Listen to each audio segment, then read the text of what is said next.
Because these two lads that were caught with drugs, and they were brought to court, and they were up in front of a judge, and the judge, he had a good old heart, so he seen these were the first offenders, and he says to them, he says, I tell you what I'm going to do. He says, I'm going to give you a chance over the weekend. He says, I'm going to let you go out and see, can you turn people away from drugs and not to be using them in any form. He says, and you come back to me on Monday. He says, if you do well, he says, I'll consider a lenient sentence.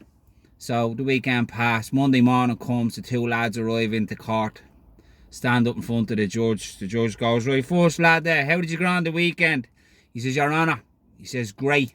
He says, I went out, he says, I'm after persuading 50 people never to take drugs again in their life. Never to have anything to do with drugs at all. And the judge was, wow, highly impressed.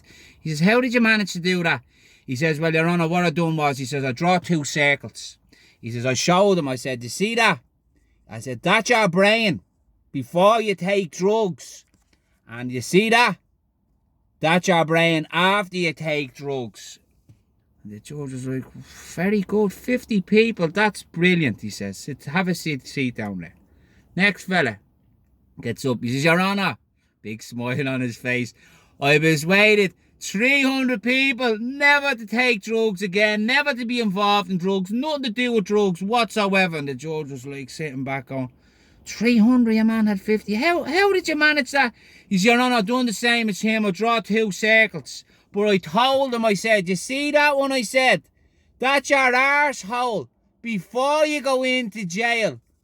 And that's your arsehole when you come out.